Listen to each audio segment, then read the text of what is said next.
It's hard to miss this beautiful woman with a ponytail rising up from a popping bright red background and a warm smile staring over the city.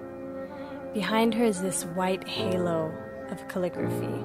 And at night, she's beaming, and I mean that literally. There are beaming lights making sure you see her, competing with all the rest of the neon lights on the street, of stores, cafes, bars, and restaurants. This is Beirut's Hamra street. It's crowded, chaotic, and here you need to work for people's attention. Unless you're this woman, Sabah, the iconic Lebanese singer, painted along a massive wall by this artist you're about to meet. Today, we're going to share with you two stories. One of a historic Beirut street, and the other of an incredible local artist who's trying to reclaim the street's lost culture by a 26 by 12 meter mural. This is Dana Balutz, and you're listening to Kerning Cultures.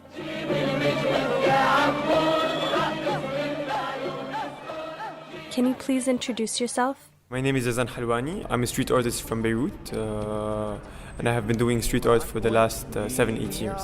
And what's your background? Did you study art? I did a degree in computer and communication engineering because I liked it. I really like physics and math, especially physics. Math, not so much. Most of the copybooks I used to have during my time when I was completing my degree in engineering had calligraphy all over the margin, and sometimes on all over the very page, so I had to skip a few pages. Every second of the day I'm thinking about something related. I might not be painting, but I might be kind of scribbling, saying, "Oh, this is a nice sentence," or "This is a nice concept. Maybe I should develop this to become." So maybe I'm reading something and I notice, okay, this is an interesting concept to be applied on the street. So when you think of graffiti, at least I do, I often associate it with vandalism, so defamation of a building. But Yazan's art, and this mural in particular, it's different. You'll walk by it, you'll notice it, you'll notice other people noticing it, admire it, but somehow it feels like it's always been there, like it just belongs. What I do is I choose a big wall and I start talking to people, and I start talking to people. What was their lives before the wall? What does the location mean to them? What's the history of that place? And they start telling me very nostalgic stories about Hamra before the Lebanese Civil War. They would always tell me about this thing where Hamra was kind of a cultural hub for the Arab world, and they're very nostalgic, and they would tell you about the cinemas of Hamra and the theaters. Sarullah, and Elysee, all of those, it was like a strip of cinemas, which was pretty amazing. This is Maria. Hello, test. Oh, hello. I'm Maria Abunnasr. Maria does something really special. She works on the oral history of Ras Beirut, which is the main area of Beirut. And what she does is ask people about their memories of a particular street or location, people that have been there for decades. And through their memories, their old pictures and stories, she'll reconstruct the history of that particular street and eventually of the city before it gets lost forever. Oh, and she was also my history teacher in high school. Hamra is, it seemed like it was a really amazingly vibrant place. When they do talk about it as being a cultural hub, what they credit it to, many of them, for the most part, credit it to the establishment of, to the influx of Palestinians who were escaping Israel, and that they were bringing their know-how and their business savvy with them from commercial centers such as Haifa, and bringing it to Ras Beirut. Many of the local businesses first established themselves on Hamra Street. And one story that always kind of captures my imagination, at the Hamra cinema, there was a film that was being premiered there. I'm not exactly sure if it was called The Golden Cadillac. Okay, so I looked up this film, and it's actually called The Solid Gold Cadillac, and it's from 1956. It has 7.6 rating on IMDb if you're interested.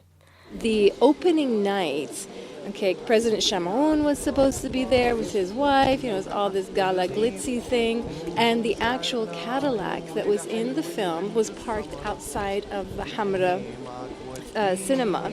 So, you watch the film and there's the Cadillac, and apparently the star was like this blonde, I don't know what, American actor, was in the back of this convertible golden Cadillac. So it was all of this idea that two different people told me about. I mean, they're both going, oh, do you remember that moment when the golden Cadillac, it was unbelievable.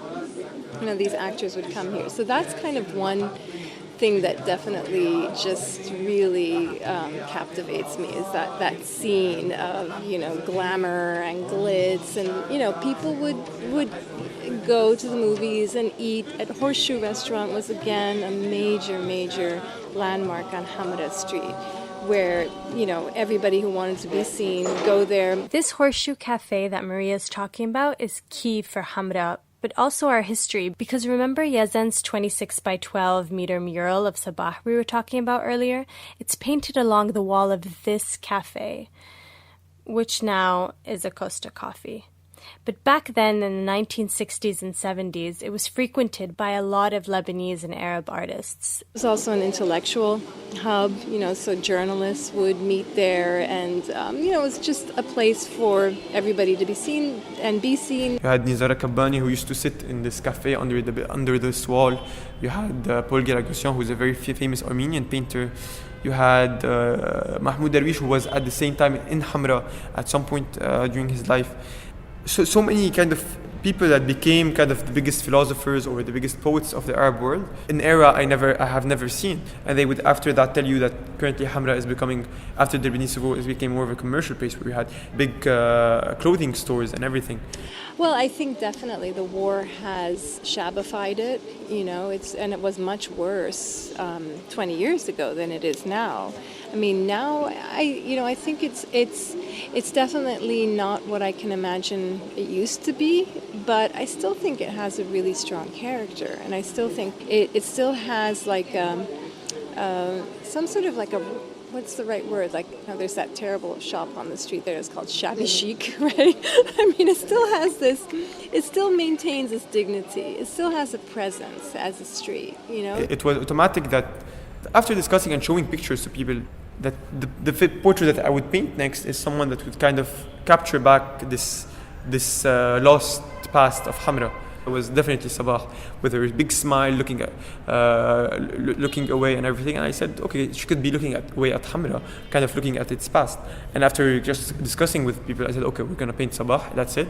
And it was, I think, the most successful choice, because people really appreciated her existence. And plus, what I really like about her is the fact that she was not a really very common figure in society. She was kind of a Lady Gaga, the real Lady Gaga, let's say. She used to, in a very conservative society, especially back then, she used to dress in a very non-conservative way. She married, I think, around 7 times, especially when she was more than 60 years old. She was a person that sang well into her 70s and 80s.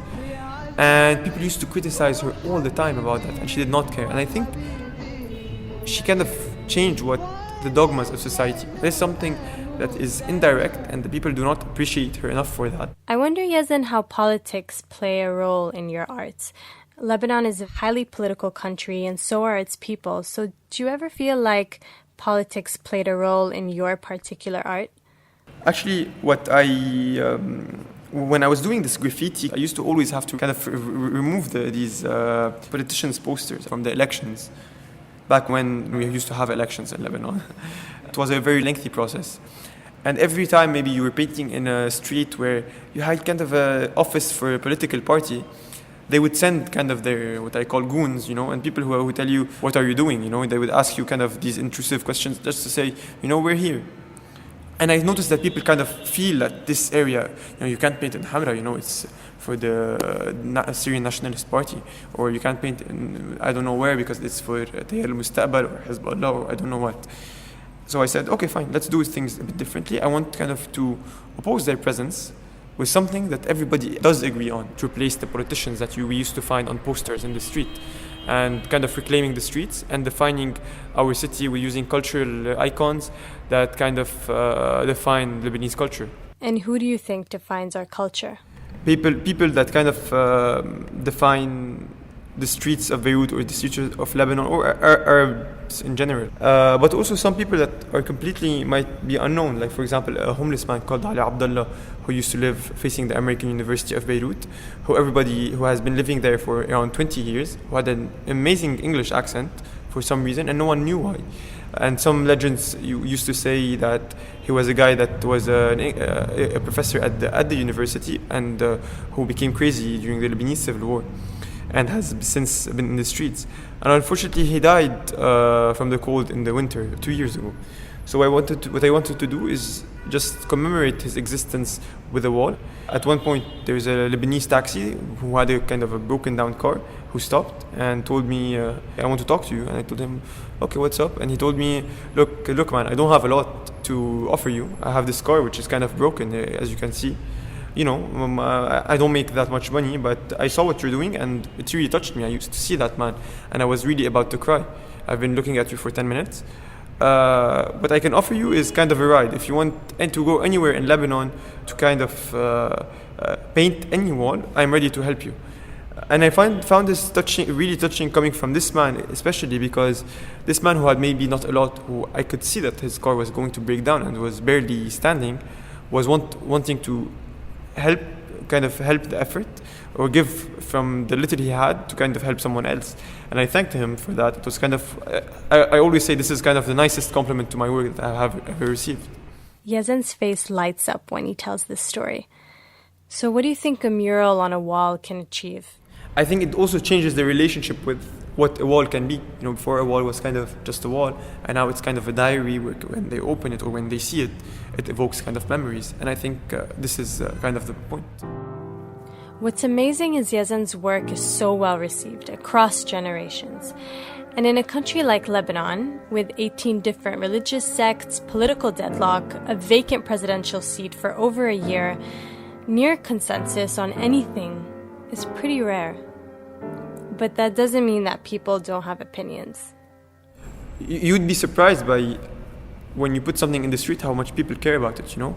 When I was painting, for example, the Sabah, someone told me, I had not finished it, he told me, you know, although it looked good from far, he told me, no, the teeth are wrong. And I was looking and I had indeed had too much shading on the teeth, so it looked like they were kind of dirty. And it was just a guy who was just sitting facing the wall. Sometimes people scribbled stuff on it. The first time I actually removed them myself, because someone called me and told me, look, Yazan, someone scribbled on the face, we want you to fix it. This is about another mural of Yazan's, of Fayrouz, another iconic Lebanese singer. I did not have any idea who that person was, but I did it because I found that someone like living near the wall, taking ownership of it, was something very interesting. Next time someone scribbled above it, and they actually fixed it. They repainted the background just to remove that.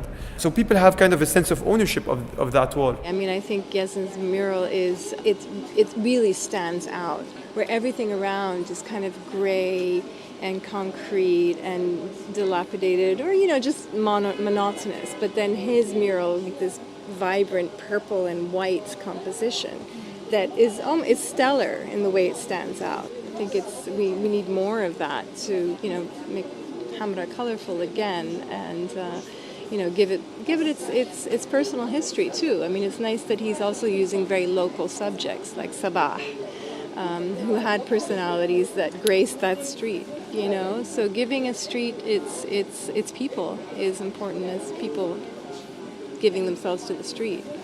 When I take a service and ask him about the mural, without telling him who I am, they seemed so confused about this thing that's coming up on the walls. And I love that, you know. What are some of the reactions? People were so perplexed by the fact that I would paint a mural with no benefit to myself. They would ask me, oh, why it's a municipality that's paying you, right? I told them no. They would, oh, okay, it's an NGO that's paying you or a company. I told them no, I'm paying from my own. And they would tell me, oh, so you're on a Sunday under the sun paying from your own money to paint a wall that's not yours? I tell them, yes, I'm doing that. They told me, I think you're crazy. I tell them no, because if actually each one of us did that, the city would kind of recover from the civil war, from these traces very quickly.